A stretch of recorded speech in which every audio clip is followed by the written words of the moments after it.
Okay, everyone be quiet. Sweet and sour. Thank you for choosing McDonald's. This is Sharon. How can I help you tonight? Hi, can I get a 20-piece nuggets and a large McWater, please? And what would you like for your dipping sauce tonight? Sweet and sour sauce?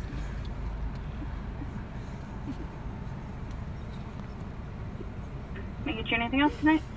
No, that'll do it. I have a 20-piece nugget and the water. Your total is $5.79. It's first window, please. Thank you. Have a nice day. She didn't even say the McWater.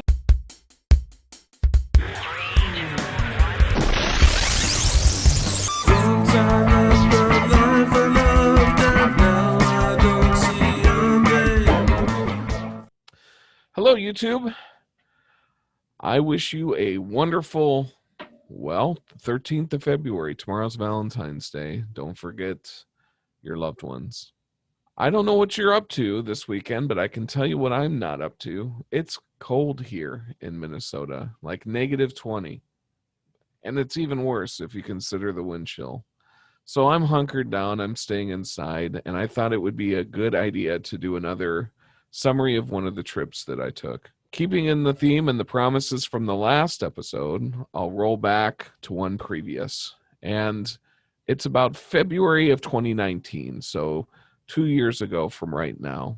And a friend of mine and I decided the winter was too long, and not being able to ride for an entire winter of Minnesota was unacceptable. So I started to do some looking around to see if I could find a motorcycle trailer so that we could take a trip in the winter. My parents wintered down in Alabama. We thought that might be a good place to go. I found an inexpensive trailer. Worked okay for our purposes. No way on God's green earth would I ever put my dresser on this thing. It's really, I think, meant for 3 dirt bikes, but it held an 883 Sportster and a Dyna OK. I will say that the lower part of our bike rubbed on the rubber fender and did some damage to the trailer, but the bikes made it there and back on this thing. We did soup it up a little bit, new tires, did some maintenance work to make sure that we wouldn't have any major breakdowns, added on a spare tire and so forth. And I will tell you, we did this kind of on the cheap. So it was an open trailer, but if I were to do it again, I would definitely be looking for something that was enclosed. There was a lot of goop and grime and salt on the roads in the Midwest, and even though I got my bike cleaned off and I really don't see any corrosion or rust, my friend's Dyna did kind of take a beating. So keep that in mind. If you're going to do something like this, if you're in the north and you want to get out of Dodge in the wintertime and get to some riding, do it with an enclosed trailer. The open trailer is just not nearly as nice. So there was an unexpected twist. I think originally the trip was going to be about 6 days. I think it ended up being closer to 4.5 or 5. And the reason for that is because I had a conference pop up on my calendar right before we were supposed to head down south. And so we lost a day or two because of that conference. It also transformed a trip that was supposed to be from Rochester, Minnesota down to Gulf Shores, Alabama, into a trip for me anyway that went from St. Cloud, Minnesota, up by the Twin Cities, down to Gulf Shores. Realistically speaking, if I would have done the other half of Minnesota, I would have gone from one border to the other in the United States, north to south. So I kind of wish I would have done that in hindsight, but there's always the future. So this trip was destined to cover the states of Minnesota, Iowa, Missouri, parts of Illinois, not Arkansas, well, corner of Arkansas, Mississippi, and ultimately to Alabama. The first night, not surprising, I was a little tired coming from St. Cloud. I did stop in Rochester to pick up my friend Tracy and let the nav take over. Big mistake. Took me down to the Quad Cities, which was a little bit out of my way, and we stayed overnight in Davenport. The next day, instead of skirting on the border of Missouri and Illinois, we spent some time in Illinois. And along this route, until we got back to St. Louis, we stopped at some various sites, got lost a little bit, went into a few Harley dealerships.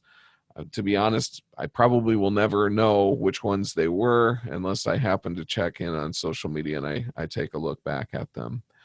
But, it was one of those spontaneous fun parts of the trip. Because of some of those side jaunts, we didn't make it to Gulf Shores as planned on the first day.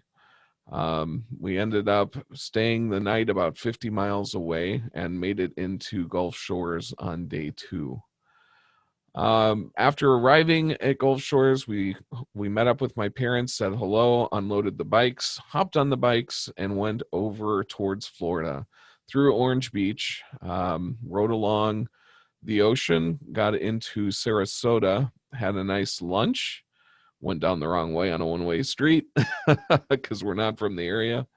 And then we headed over to the Harley dealership, took a look. I drooled a little bit over one of the Softail Slims, which is still on my wish list. And came back sort of the same way, went through Orange Beach, stopped off at a tourist attraction, a very large bar, biker bar. Enjoyed some time there, looked around. It was kind of an off time. I guess in other times they have bands and it's pretty active. And then we went for supper in a diner at Orange Beach. Came out of the diner, went to one of the kitschy tourist places, thought we could get some tourist type souvenirs to put in our bikes and take home to some of our loved ones and friends. And I went out and went to start my bike and no dice. And to make things even more fun, there was lightning off in the distance.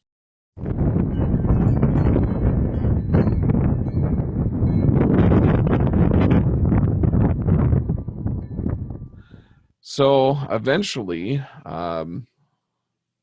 we did pop the clutch after opening up and seeing if there was something we could figure out with the battery. There wasn't. Bike started after we popped the clutch and we started driving home. And in natural fashion, on the trips that Tracy and I take, we hit monsoon rains.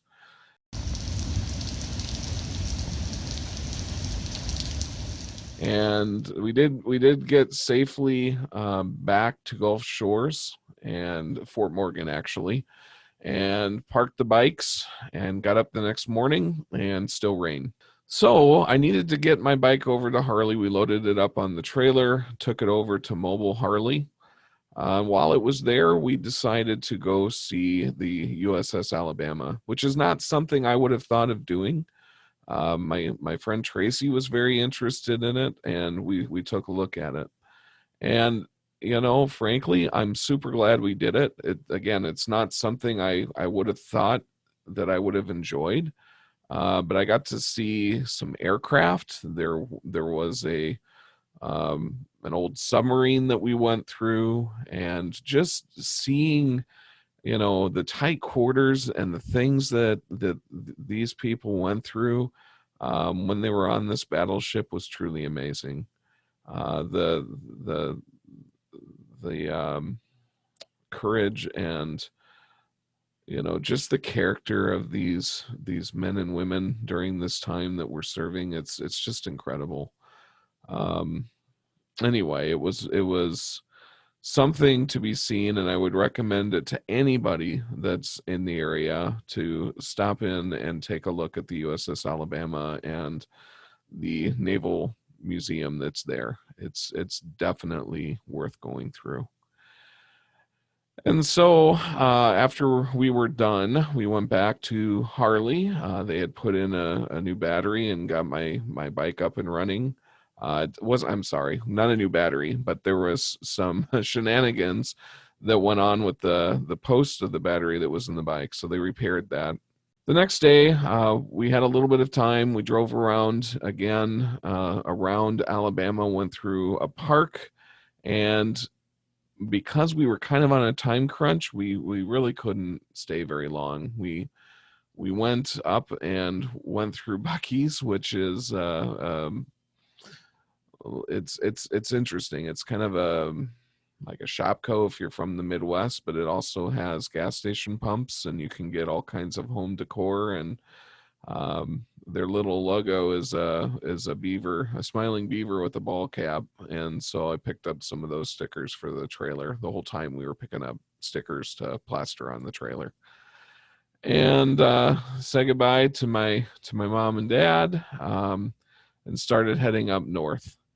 And we were ultimately heading to Milwaukee, Wisconsin, because we were going to meet up with a friend of mine in a couple of days to go through the Harley Museum, the plant in Wisconsin.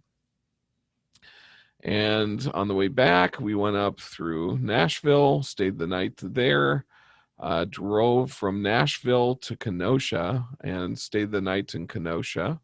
Had some pizza in Kenosha and got up the next day, and we're in Milwaukee and did the museum and drove back home to Rochester. So can you make a trip like that going, 2,600 miles and get some riding time in? Absolutely.